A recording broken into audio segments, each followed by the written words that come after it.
Hey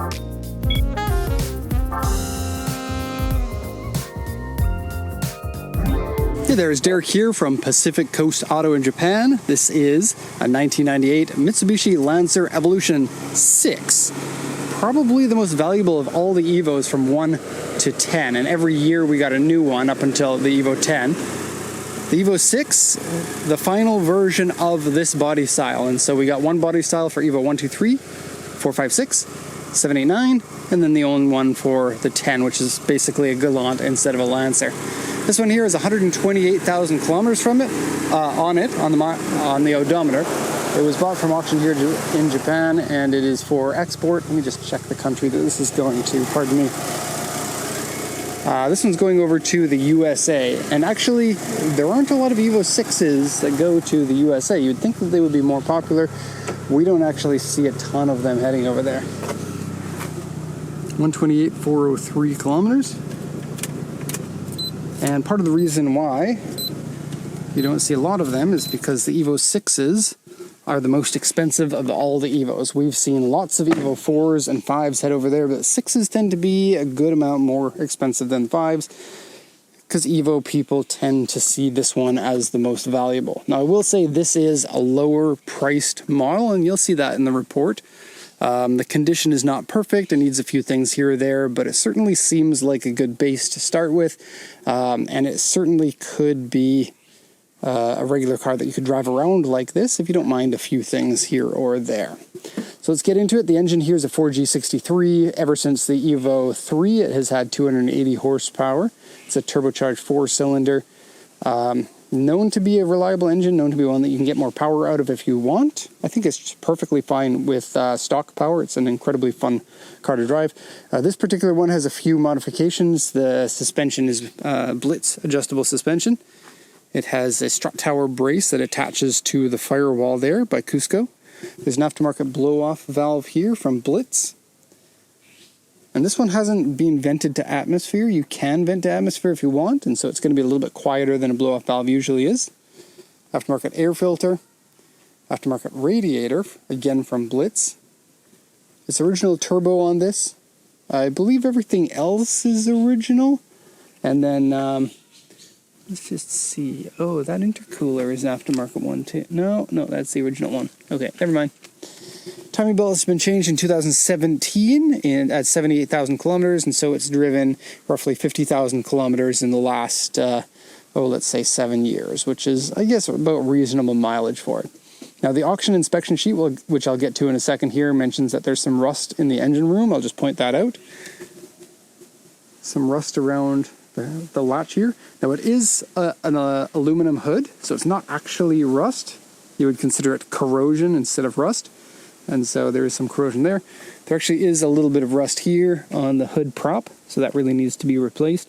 A little bit on the chassis brace, or the strut tower brace. It looks like maybe a little bit underneath it. And then there's a bit here, right there. Other than that, you might find a little bit here and there, like there is a tiny bit down in there, but nothing that I deemed was troublesome. Now, it looks like the battery should be replaced. You're getting some buildup of, is that sodium? I don't know. Some buildup of chemicals there. And what else was there to say about this? Coolant is fine. Oil is fine. A little bit of rust in here.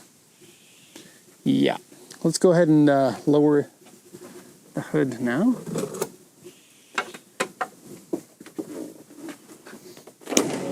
And you can see it has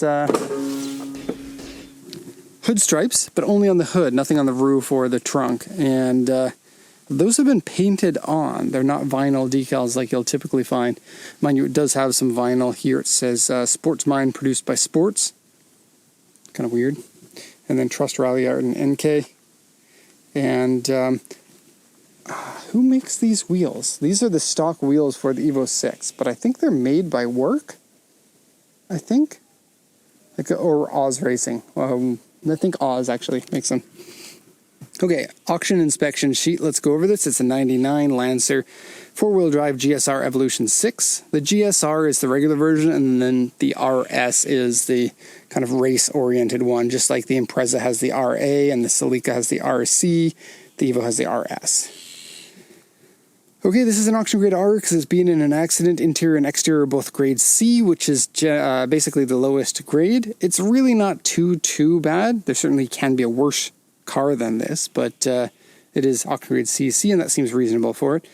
128,396 kilometers, 5-speed manual on these. They didn't get the 6-speed until, I believe, the Evo 8 or the Evo 9. I don't actually know which one. 5-speed manual, toll collection box, aftermarket wheels. It says aftermarket wheels. They're actually, I believe these to be the OEM wheels for the Evo 6. Could be wrong about that. Recaro seats. They are the OEM Recaro seats, but one's been moved over to an Evo 5 seat for some reason. And then Momo steering wheel, aftermarket exhaust, turbo timer, and boost gauge. It has a few other things I'll show you when we get to the interior. Report here says windshield rock chip and crack. By the way, this right here between my fingers is the crack. And that's pretty normal, albeit a little bit small for your typical windshield crack. I usually tell people about 5 millimeters to 10 millimeters for a windshield crack, unless otherwise stated. Interior scratched, dirty, and wear. Door card fabric is loose, pretty much on all the Evos. Easy fix too. Underside surface rust and has been painted. I couldn't find any troubles with the underside corrosion, but Mitsubishis tend to rust a little bit on the quick side, so you might want to have a better look at the underside there. Door mirrors paint peeling. It's true, it's on these brackets on both sides. This is the far worse one than the one on the other side. Alloy wheels scratched and corrosion. It's true, they're in pretty rough shape. I would highly recommend getting those wheels changed. And the tires on it are from 2003. So, yeah, 20-something-year-old tires, so need to be replaced for sure. They're winter tires, very scratches, dents, and repairs. Power window switch doesn't work, so you can't open the driver's side window. But this one here, sometimes when you press it, it goes down or up. Sometimes it doesn't. And same thing happened with this one here. I got it down, but then couldn't get it up. So there's something wonky going on with that one switch in particular. Front inner panel is dented. Now, the front inner panel is what the suspension strut is attached to, and when you're in an accident, it's going to get damaged, and you can't ever get it in the exact same position again because the metal will actually stretch. Right here, if I were to say your panel gap, like on a scale of 1 to 10, that's probably about a 4. And 10 being the highest amount of damage, so it's not too bad. This one here is like a 2. So as far as accidents go, I would say that this is most likely a small one. You can't visually see it, you can only feel it, and that's good. Some of them that have been in accidents, you will be able to see a difference, especially if, like, for example, the section over here is the hood is up compared to the fender, and the section over here, the hood is down compared to the fender. You'll see a non-consistent size gap there. It'll be very apparent. Okay, also the engine room has rust in it, end panel bent, so the same thing on the rear. Let's have a quick look at that. And our trunk is off. I would say that that one there is probably about a 2. We have a pretty big dent there, which I'll show more of in a second. End panels look fine, but the bumper has sustained a little bit of damage and as such isn't lined up properly here. Again, more on that when we get to the body section of the report. Driver's seat design is different. So that's, yeah, Evo 5 and Evo 6 seats, one of each for the driver's seats. Probably the driver's seat has been replaced with a semi-bucket seat, and then they decided that that was pretty lame and then went to buy a different seat. As a car that you drive in the street, you probably don't want a full bucket seat in it because they can be really hard to get in and out of. Well, not really hard, but just annoying. And yeah, in my opinion, not very good for a street car. So seat wear and stained, quite a bit of wear actually on the driver's seat. I'll show you when we get to it. Right front tire house liner is missing, that's true. Aftermarket air filter and radiator and blow-off valve, and then the body here says the front bumper is cracked and there's holes for the cover. There's actually a whole piece missing. paint peeling on the fender, crack in the windshield, repainted section over here, replaced fender, AU2 over here, that's that dent I just showed you, A2, dented and cracked rear bumper. All of that seems pretty reasonable. They're just missing a little bit of peeling paint that I found here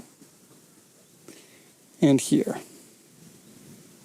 Okay, so let's do a once around of the car so you can see it all around. Now the whole point of these videos is to be picky about the condition. It's a condition report for the person who bought this car. Having said that, if I'm like standing here pointing out all the flaws in the car, it tends to make the car look worse than it actually is.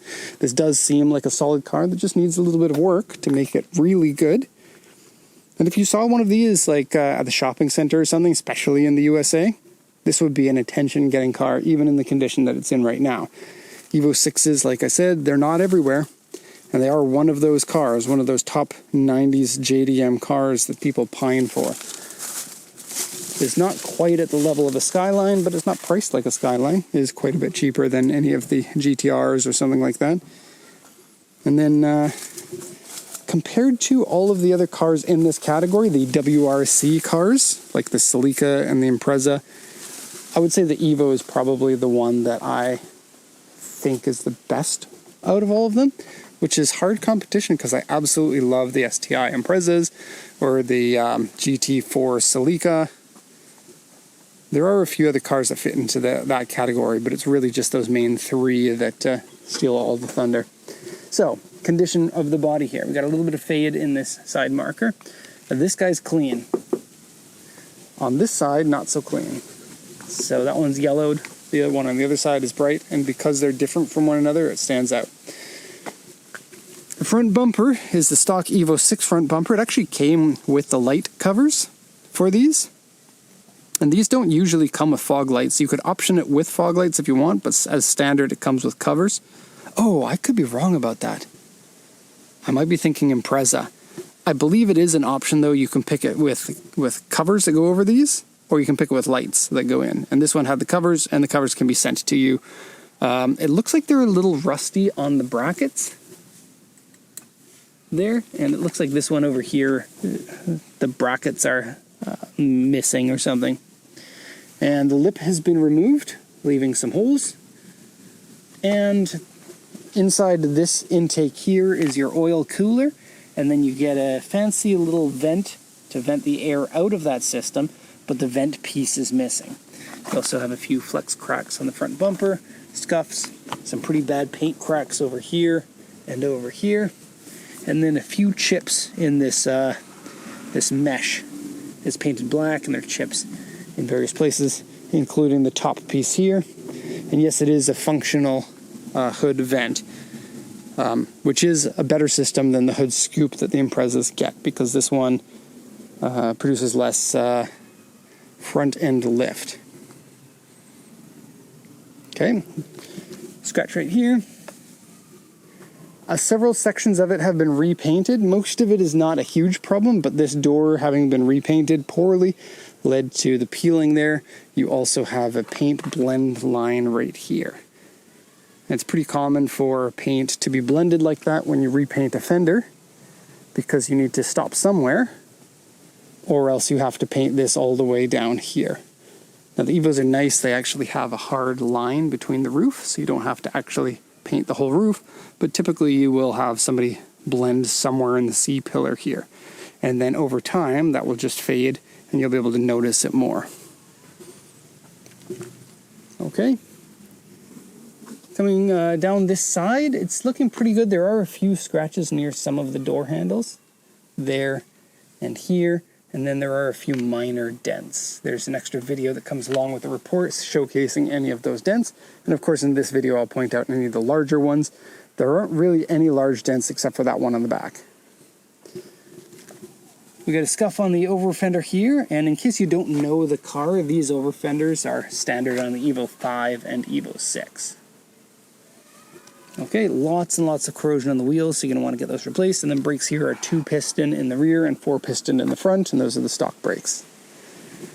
Aftermarket exhaust is silent high power. I believe HKS makes that.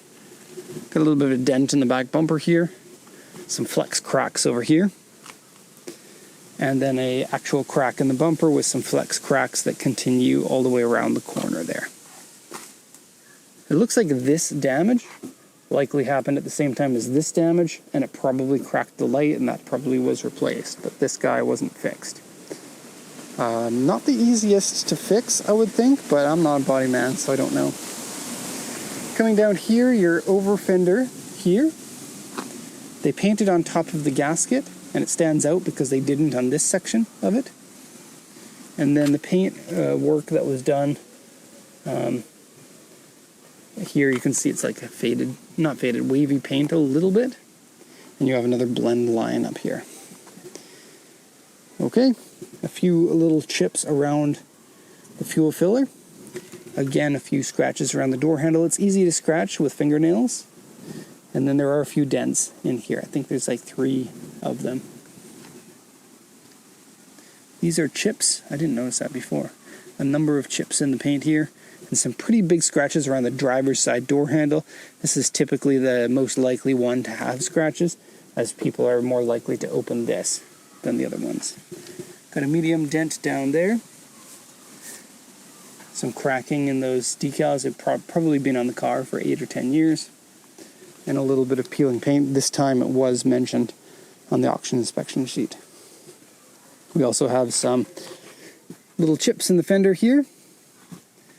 And the hood pins have rusted. So there's that one. And there's this one. Okay, so that's pretty much everything for the exterior. Let's have a look now at the interior of the car. As we're making our way back there, I gotta say, the Evos are so incredible to drive.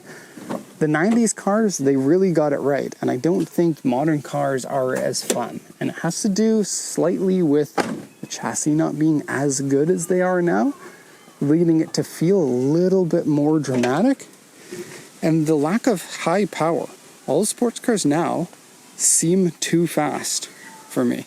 It's not like I can't handle a fast car, but there's something fun about being able to put your foot on the floor for more than 1.5 seconds when you're driving your car quickly, waiting for that power to come up and enjoying switching between the gears so that you get the power where you want it. Just noticing here, there's just a little bit of rust at these pinch welds. When the cars get too powerful, like the new 911 is like 400 to 550 horsepower now before you get into the GT2 or the turbos. What are you doing with that power? How are you going to enjoy flipping through the gears and getting that power that you want? This is just my opinion, of course. So saggy liners there, again, common thing. These things are bad, probably pull them out and repair them if you know how to do that. If you don't learn, it's a nice thing to know how to do. Some scratches in this and some chips from closing your belt in it. Seats. So that one is the original seat for the Evo 6. This one I believe is the original seat for the Evo 5. If someone knows more, let me know in the comments. It has been a while since I've recorded one of these, and I don't have as good of a memory as I used to. So some pilling, and this is a problem on either of the seats. They tend to have issues like these ones, the dots tend to go away. And then you see how it's like 2 different colors, a darker and a lighter blue, and then you get patches of just the light blue as the dots tend to wear. These ones don't do that, but they have their own issues with pilling here, and then the seams pulling out. Like you can see, this is like a thread mesh. I haven't seen one saggy like this before, but the threads I've seen come out, you can see a few of them have come out here. You also have a little bit of pilling in here, and the Recaro logo on the back is worn away. Same thing goes for the passenger seat. Okay, this one is a little bit like, they use a similar frame. This one is a little bit more bolstered. It's very slight, but it's a little bit more bolstered here, and you can move these out if you want, just like BMWs. Aftermarket steering wheel, so the airbag lamp is on. It looks like a smaller steering wheel than stock, so it makes the car feel a little bit more sporty. We have aftermarket floor mats, but the anchor is gone, meaning this is going to move around. You've got a few cigarette burns here, and 2 here. Not mentioned on the auction sheet. No smell of cigarettes inside, so I don't think it was the previous owner that was smoking. I don't care for the Momo here. Some people like it, some people don't. It gives you a point of reference for the center, which is why they sometimes have a stripe. That said, I love the way that the steering wheel feels. By the way, this is a Momo competition with a yellow button. This is a turbo timer. It lets the car run a little bit after you've turned the engine off. You probably saw me earlier pressing that button to turn it off. Blue face gauges. Wrong location for the tachometer, Mitsubishi. Subaru got that right. Should be right there. The baffles for the AC don't work. You press the button to move the baffles and no air comes out of these ones. It's stuck coming out of the one next to the windshield and the one at your feet with a small amount coming out of here. You'll have to open that up to repair those baffles. Temp gauge for something. I don't know what it's for, but probably oil, and then a turbo gauge over there. Aftermarket head unit that plays DVX. You remember DVX? It plays that. And then CD player as well. A mystery USB connector, a turbo boost controller, an 8-ball. I don't know why the camera has so much trouble. It's like not blowing out the color when we get to the interior. There we go. You can see the 8-ball. Some sort of a mystery dial thing there. A place to plug in your things. And an intercooler water spray button. Press this button and it'll spray water on your intercooler, which when it evaporates will suck some of the heat out, and therefore you can go faster. Does it work? It does, but I don't know if you'll actually notice a difference. You get a black Snoopy, which sounds a little weird to say, but yeah, it's officially licensed Peanuts goods. And headliner has a little bit of like cigarette sucked into it. Not a lot, a little bit. But like I said, it doesn't smell like cigarettes inside. Okay. Into the back seat here. By the way, left side doors, both of them, are stiff to open, so you need to get those ones greased or something. A little bit of sagginess in here. And some dirtiness in the seat. Racing harness has been installed, including some bits down there. Full set of carpets are aftermarket, and these seats appear to be in fairly good condition. And you got some aftermarket speakers up here. Looks like a component speaker, two-way. Okay, a little bit of fade along here, and a little bit of touch-up paint used to touch up a scratch there. Okay, so it is an old car. They're now 25 years old, and so they can accumulate some damage in 25 years. This one's by far not the worst that I've seen. Like I said, this was a cheaper one to buy, and if you're buying from auction, you get to choose which ones that you buy and what you bid on them. I don't think it was a bad purchase at the price that we got this one at, and I think it's not a bad car. So that's going to be all for this one. If you have any questions, please let me know. Thank you so much for watching, and have a nice day.